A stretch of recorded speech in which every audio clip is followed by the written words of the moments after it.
Temporal e até granizo, basta chover e o trânsito vira um caos. Só hoje foram 17 acidentes aqui no DF. Governadores em Brasília, chefes dos estados e do DF querem mudança na proposta de partilha do pré-sal. A gente explica o que está em jogo. Lombalgia, o que fazer quando a coluna trava. Olá, eu sou Renata Dourado. Seja bem-vindo ao Band Cidade, primeira edição.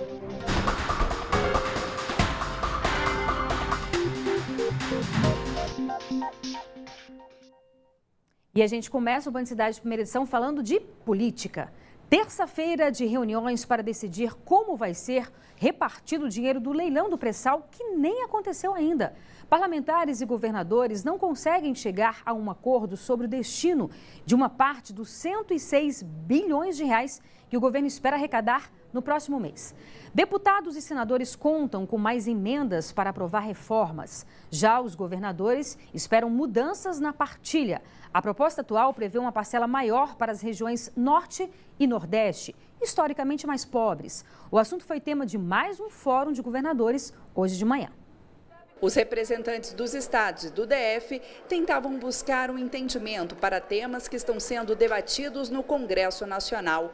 A divisão do dinheiro que vai ser arrecadado com o mega leilão do pré-sal, marcado para novembro, tem sido alvo de disputa. Enquanto estados do Norte e Nordeste devem ficar com a maior fatia do bolo, governadores do Sul, Centro-Oeste e Sudeste apresentam propostas para garantir uma divisão mais igual. Estamos propondo a inclusão de dois outros critérios. O critério da distribuição da Lei Candir e o critério da distribuição do Fundo de Exportação, porque isso ajuda a equilibrar um pouco mais para os estados do Sudeste, do Sul e do Centro-Oeste. Ainda fica com a vantagem para o Nordeste e para o Norte, mas equilibra um pouco a distribuição desses recursos. A previsão é de que o mega leilão do pré-sal arrecade os 106 bilhões de reais. Pelo menos 32 bilhões já estão destinados para a Petrobras. A União deve ficar com aproximadamente 67% dos 70 bi restantes e os três estados produtores de petróleo com 3%. A briga travada no Congresso e que agora está dificultando a votação final da reforma da Previdência é pela partilha de 30% do que o governo vai arrecadar.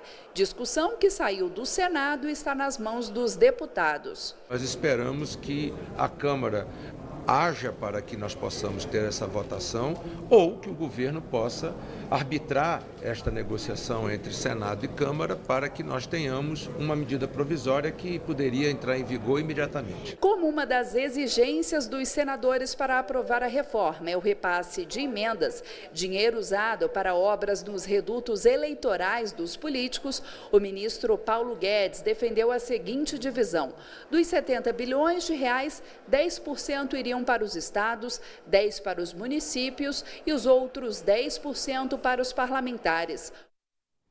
É isso aqui com a gente, Cláudio Humberto. Boa tarde, Cláudio. Boa tarde. Todo mundo de olho nessa grana aí, né? É horrível isso, né? É tão ruim da gente assistir esse tipo de cena, né? Claro que a riqueza do petróleo é a riqueza de todos os brasileiros e precisa isso ser distribuído de forma equânime. Mas o que a gente está vendo é na iminência de entrar essa grana, uma grana que não era esperada, em razão do leilão que o governo Bolsonaro deveria ou projetou fazer para novembro. Aí o que é que a gente assiste? Assiste a uma verdadeira chantagem, a mais inescrupulosa, a mais despudorada chantagem. Então, nós temos ali no Senado uma reforma da Previdência para ser votada, sem a qual o Brasil não tem esperanças de reverter o quadro em que se encontra, um país falido e sem condições de se soerguer, não é? Precisa dessa reforma o mais urgente possível, já passou, essa reforma foi prometida para agosto, lembra disso? Lembro. No começo do ano, né? Nas duas casas, né? Os próprios congressistas, tanto o presidente do Senado quanto da Câmara, prometeram que até agosto isso estava resolvido. Estamos já em outubro e eles continuam agora arranjaram essa nova chantagem para então votar a reforma da Previdência, né? Isso não pode ser uma coisa, não pode depender da outra, né? O Congresso continuará mantendo a sua posição de força para tentar fazer dobrar o governo e obter o que quiser. Mas tudo que eles querem, deputados e senadores, é grana, é dinheiro para eles administrarem à vontade. Esses 10 bilhões de reais do pré-sal que vai para deputado e senador. Imagina que absurdo. É tanto dinheiro quanto o dinheiro que vai que será destinado para a divisão de todos os estados da federação. Só essas 500 e tantas belezas vão ter 10 bi para aplicar como eles acharem que devem, né? Isso vai dobrar a posição de força que já tem com as emendas parlamentares que estão no orçamento. E olha, todo ano é a mesma coisa, né? Basta cair as primeiras gotas de chuva para o trânsito na capital do país virar um caos. E hoje não foi diferente. Um acidente no eixo monumental causou um engarrafamento em várias partes da cidade. Além disso, os buracos começam a aparecer no asfalto, tornando o trânsito ainda mais perigoso. E a nossa equipe percorreu algumas pistas e a situação realmente está bastante complicada. Veja só. Rachaduras e mais rachaduras. Esse é o estado do asfalto que fica em frente a esta parada de ônibus na 508 Sul. O asfalto está bastante constrangedor, entendeu? É quebrado, atrapalha o transporte a parar quando vocês estão vendo a buraqueira, entendeu? Quando começar a chuva, aí o governo vai ter que tomar uma providência, entendeu? Porque já está desse jeito. Quando chover, é pior ainda. Se você andar mais para lá, em frente a Dom Bosco ali, por exemplo, tá pior. É porque eu costumo andar muito com a minha mãe de cadeira de roda, né? E a gente sente muito isso. E estes não são só os passageiros que reclamam. Para os motoristas, a situação é ainda mais complicada. A suspensão dos carros não aguentam, os passageiros ficam desconfortáveis no ônibus, é de péssima qualidade. Este especialista em engenharia civil diz que o risco é iminente. Além de danificar carros, os buracos e fissuras no asfalto podem causar acidentes. Por essas rachaduras passa o maior inimigo de um asfalto, que é a água, amolece a base. Então, por esse preço, podia-se fazer um asfalto melhor. Mas eu acredito que esse tipo de atitude, de fazer a coisa pior 2 vezes mais caro, ficou no passado. Então, basicamente, faltou manutenção, faltou uma compactação de uma camada de solo mais resistente, etc. A situação também é complicada em outros pontos da capital. No noroeste, por exemplo, esta pista inacabada também pode gerar acidentes, principalmente quando o período de chuvas começar. Perigo mesmo, né? E em nota, a administração do plano piloto diz que vai fazer uma vistoria para identificar se o problema no asfalto pode ser resolvido com uma simples operação tapa-buraco ou se é preciso fazer o recapeamento da pista. Depois disso, vai pedir que a nova CAP faça o reparo, só não explicou quando vai ser isso. Cláudio, realmente todo ano é impressionante, né? É a mesma situação que a gente mostra. A sorte é que nós temos visto, né, nos últimos meses, o recapeamento de muitas das vias aqui do Distrito Federal. Os caras estão ali reclamando de fissura e os moradores lá de Vicente Pires, né? Aquilo é que é um drama, né? Um drama que eles vivem há décadas, né? Agora isso está sendo resolvido, também está sendo asfaltado. Certo dia aqui, num entrevistado do governo informou que 70% do assunto lá já está resolvido em Vicente Pires, mas enfim, há situações mais graves, mais urgentes a serem tratadas. Mas aqui, o que a gente tem visto no plano piloto em algumas cidades é o recapeamento aí a todo vapor, mas o ritmo não é suficiente para reparar tantos anos de desleixo, de descaso, de buracos que não foram tapados, de vias que não sofreram nenhum tipo de manutenção e estão mesmo em petição de miséria. Pois é, e olha, só acidentes foram 17 nesta manhã, culpa da chuva. Teve até granizo e rajadas que chegaram a 56 km por hora. A tendência de pancadas fortes continua hoje. Olha só esse registro feito pelo nosso cinegrafista Francisco Araújo no Conjunto Cultural da República. Brasília amanhecendo debaixo de chuva e, ao mesmo tempo, atrás do Museu Nacional, o sol dava o ar da graça. Mas, se depender da previsão do tempo, ainda vai cair muita água ao longo desta terça, como aconteceu ontem. Em Samambaia, parte de uma sacada de uma loja caiu. Por sorte, ninguém se feriu e os danos à estrutura ainda estão sendo avaliados. Em Taguatinga, houve queda de granizo. Esses registros foram enviados por um telespectador para o nosso WhatsApp. Ainda teve os ventos fortes, que nessa terça-feira oscilaram entre 38 a 56 quilômetros, de acordo com o IMET. Esse período marca a transição entre o fim do período seco para o início dos temporais. Mas os meteorologistas antecipam que essa semana vai ser fechada com muito calor e seca. Então, é só tomar cuidados com as chuvas e ventos intensos e aproveitar esse período chuvoso. Pois é, e você vai ver a seguir no Consulte o Doutor de hoje, vamos falar de lombalgia. O Band Cidade de volta daqui a pouco, eu espero você, agora são 12 horas e 40 minutos.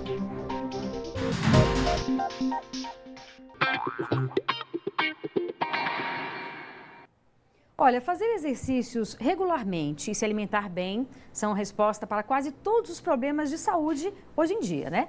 Só que tem mais uma recomendação que também faz diferença na nossa qualidade de vida: não passar muito tempo sentado. Você em casa, está sentado assistindo a gente? Repara na sua coluna, como ela está?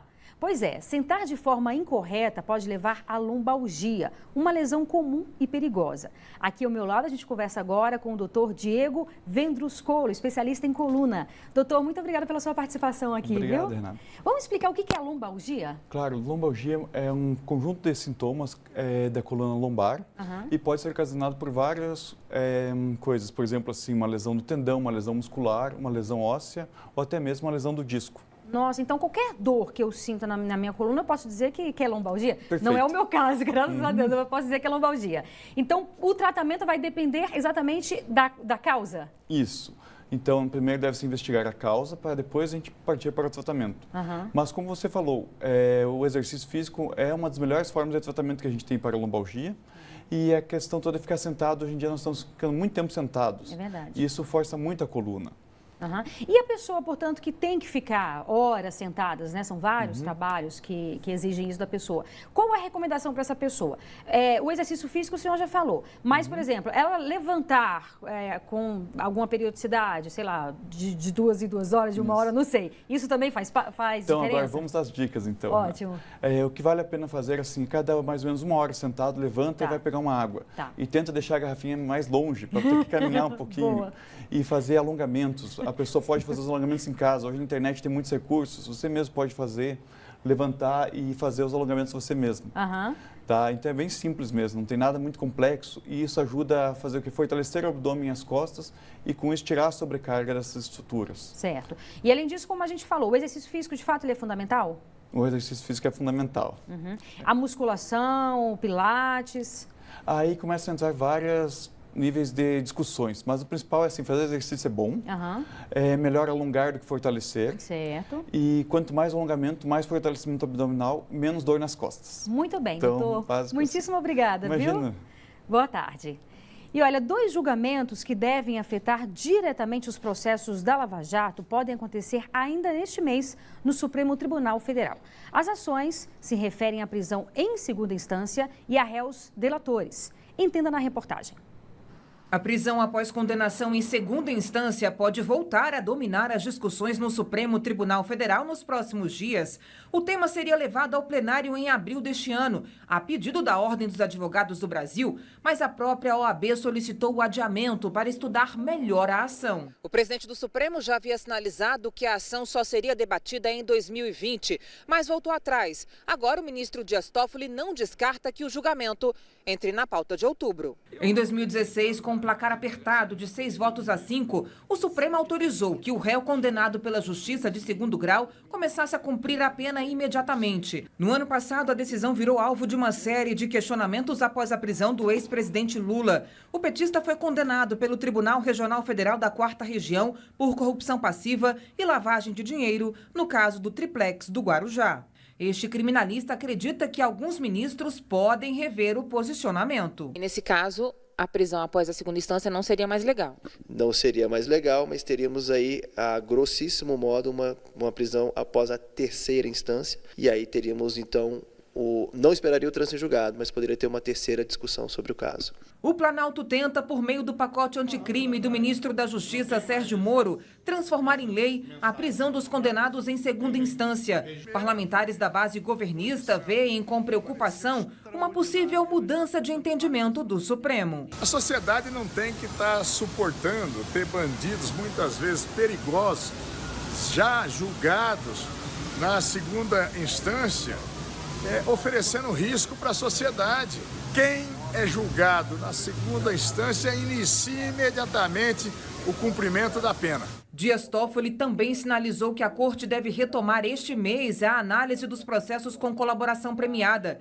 O Supremo já decidiu que réus delatados têm o direito de se manifestar nas alegações finais após os delatores, mas falta definir em quais situações a nova regra será aplicada. A pauta também pode impactar processos da Lava Jato, como o de Lula no sítio de Atibaia. A defesa do ex-presidente também já pediu ao STF que julgue com urgência a suspeição do ex-juiz Sérgio Moro, o que poderia anular a condenação do petista no caso do Triplex. E olha, será lançado hoje aqui em Brasília o livro do ex-procurador-geral da República, Rodrigo Janot. Ontem, pouco mais de 40 pessoas compraram o livro, nada menos que tudo, lá em São Paulo. O ex-procurador-geral da República chegou acompanhado de seguranças e tentou passar direto pelos jornalistas. Hoje é dia do livro, Hoje a palavra é escrita. Desculpa. No local do lançamento, em uma livraria dos Jardins, havia mais jornalistas do que interessados na obra. Nada menos que tudo. Este empresário foi uma das 42 pessoas que compraram um exemplar durante todo o dia. Por esperar um Brasil novo, um Brasil limpo, vim aqui prestigiar o lançamento desse livro e espero que o Brasil continue nesse caminho de Lava Jato e que limpe essa podridão que existe no meio político.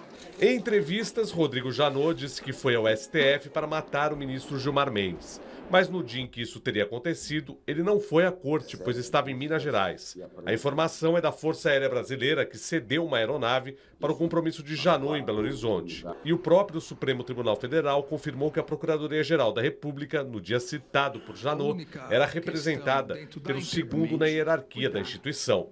Essa seria uma das principais histórias do livro. Perguntado sobre a possível mentira, Rodrigo Janot saiu mais uma vez sem dar entrevista. Para a inconsistência das datas, doutor, só essa palavrinha. Só esclarece para a gente essa questão das datas, não ficar uma coisa nebulosa, doutor. Só essa questão das datas, o senhor não estava em Brasília, não disse que ia matar o Gilmar. Pois é, aqui em Brasília o lançamento do livro será hoje às 7 da noite na livraria Leitura, lá do Pier 21. Cláudio, será que vai ser mais prestigiado, ele vai ser mais prestigiado aqui em Brasília do que lá em São Paulo? Você sabe que eu acho que sim, porque aqui ele chefiou durante 4 anos uma repartição importante, né? Tem muitos ex-colaboradores, funcionários, amigos, né? Gente que senta para tomar uma cervejinha com ele, gente, enfim.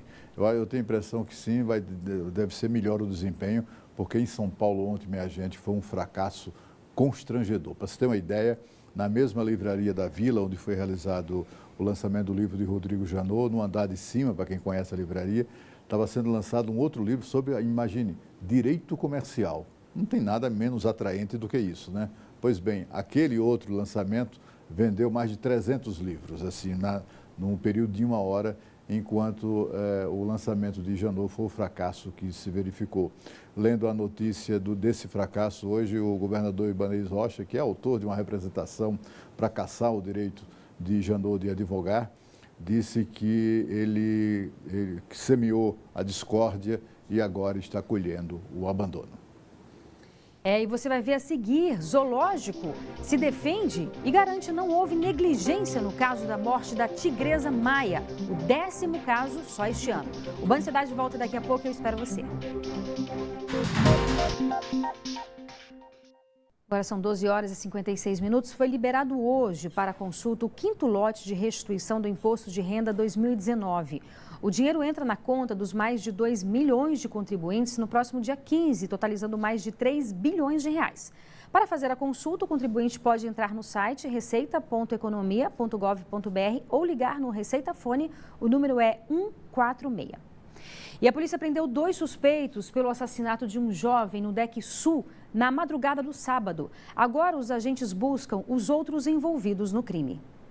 Arthur Daniel e alguns jovens estavam se divertindo em uma festa no Deck Sul quando acabou se envolvendo em uma briga que terminou em tiros. Ele se afastou dos amigos e retornou com a boca sangrando.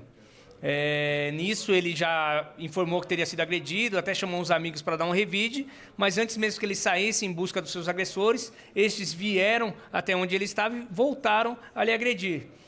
Durante as agressões, ele acabou caindo dentro de um veículo que estava ali estacionado, com as portas abertas. E ali, um desses agressores, eram 4 no total, sacou uma arma de fogo e desferiu 3 disparos aí contra o Arthur. Os 4 agressores conseguiram fugir, mas um dia após o crime, a polícia conseguiu prender um homem e apreender um adolescente. O Daniel, que é preso, já responde por inquérito policial, acredito que por roubo, e o menor já tem algumas passagens como um adolescente infrator também. Agora a polícia pede ajuda com qualquer informação que possa levar à prisão dos outros envolvidos. A gente até pede se alguém aí gravou, algum dos participantes fez algum vídeo, alguma imagem do momento ocorrido, desse veículo que teria dado a fuga, que transmita para a gente ou via 197 ou venha aqui na delegacia, traga essas informações. Todas as informações serão checadas. E olha, ontem nós falamos aqui da morte da tigresa Maia, que não resistiu a mais um procedimento cirúrgico para reverter um quadro de infecção abdominal grave. Mas o caso da Maia subiu para 10 o número de animais mortos no zoológico somente este ano. O repórter Rodrigo Miranda conversou com a chefe da equipe responsável pela última cirurgia da tigresa e traz os detalhes para a gente. A morte da tigresa de Bengala branca, Maia, aconteceu durante a 4ª cirurgia que o animal era submetido em 17 dias. Para a gente entender um pouco mais sobre o que aconteceu, eu estou aqui com a Betânia Borges. Ela é diretora do Hospital Veterinário aqui do Zoológico. Betânia, por que a tigresa passou por tantos procedimentos nesse curto período de espaço? O que aconteceu aí durante este domingo que ela acabou não resistindo? Então, a gente trabalha com preventivo. Todo ano a gente faz o preventivo dos grandes felinos. Dia 12 chegou o dia do preventivo da Maia, a gente anestesiou, tinha equipe de cardiologia, diagnóstico por imagem, odontologia, como a gente fez com todos os grandes felinos. E na ultrassonografia a gente descobriu que ela estava com uma piometra. E o tratamento para uma piometra é cirúrgico. A gente agendou a cirurgia dela, 2 dias depois foi realizada a cirurgia, que é a retirada do sistema reprodutor. E foi para o pós-operatório. O pós-operatório, infelizmente, tiveram algumas intercorrências, que não foi um sangramento, foi uma drenagem de um seroma, o que significa que teve uma inflamação. Já estava previsto que teria essa 4ª cirurgia, que era para reconstruir o sistema digestório, reconstruir o intestino. E essa 4ª cirurgia a gente decidiu fazer no domingo, porque a Maia não estava respondendo bem ao tratamento. Ela não estava tendo uma boa absorção de líquido, não estava tendo uma boa absorção de alimentos, em função do sistema digestório ter ficado muito curto. Então a gente optou por realizar logo a cirurgia. E durante o procedimento cirúrgico, infelizmente, a Maia não resistiu. Ela veio a óbito. Agora, muito vem se falando nos últimos dias aí de negligência, maus tratos aos animais. O que o zoológico tem a dizer sobre essas acusações? Esse caso, por exemplo, a 4ª cirurgia, pode ter sido considerada uma negligência ou não? Eu trabalho no zoológico há 15 anos e eu nunca vi tanta gente que se dedica tanto. Eu acho que é uma ofensa a todos os funcionários do zoológico quando você fala maus tratos, porque eu vejo que todo mundo aqui gosta muito, se dedica muito, sofre muito com os bichos. Então eu acho uma injustiça, mas infelizmente a gente passa por isso, quem está de fora não sabe a realidade. E assim, eu tenho uma consciência tranquila que a gente fez o possível e o impossível. A gente passou de alguns limites, de algumas barreiras, tentando ajudá-los, tentando salvá-los. E eu tenho consciência de que a gente fez o possível e o que dava pelos dois. A gente lutou até o fim com eles. Pois é, e olha, 16 carros elétricos começaram a ser usados pelo GDF para o transporte de servidores. E até o ano que vem, o governo pretende enviar à Câmara Legislativa um projeto de lei que garanta isenção de IPVA para esse tipo de carro. A isenção do IPVA para quem adquirir carros elétricos nos próximos 5 anos foi anunciada durante o lançamento do VENDEF, um programa de compartilhamento de veículos elétricos para frotas públicas. Segundo o governo local, existem hoje no DF cerca de 100 carros elétricos. A ideia é incentivar o uso dessa modalidade pela população. Eu quero zerar para todos aqueles carros que já estão andando pelo restante do prazo que ainda for devido e para os novas aquisições. Os novos modelos apresentados serão usados para transporte de servidores. O DF vai contar com 35 pontos de recarga de uso coletivo e gratuito, podendo ser utilizado por qualquer carro elétrico de qualquer montadora. Até novembro nós teremos 35 eletropostos, em parceria com a SEB. Quem tiver carro elétrico vai poder carregar esse carro de graça também, sem custo nenhum. E aí, até maio, nós queremos chegar a 100 eletropostos. De maneira que Brasília, com 100 eletropostos, será número 1 da América Latina em eletropostos. No primeiro momento, o projeto vai ter rota restrita à esplanada dos ministérios e à sede dos governos da administração do DF. Os carros têm autonomia de até 100 quilômetros, com velocidade máxima de 80 quilômetros por hora. Os carros foram adquiridos com recursos da Agência Brasileira de Desenvolvimento Industrial, sem uso de dinheiro público. Quando nós incentivamos um projeto como esse, nós estamos incentivando que empresas nacionais ou estrangeiras venham desenvolver o seu projeto aqui no Brasil, tecnológico, e essa tecnologia daqui a pouco fica mais, ela é escalável e a gente consegue produzir mais a um custo menor. Bacana, né? É isso, o Band Cidade Primeira Edição fica por aqui. Vem chegando aí os donos da bola. A gente volta a se encontrar amanhã ao 12:30. Espero você. Tchau, tchau.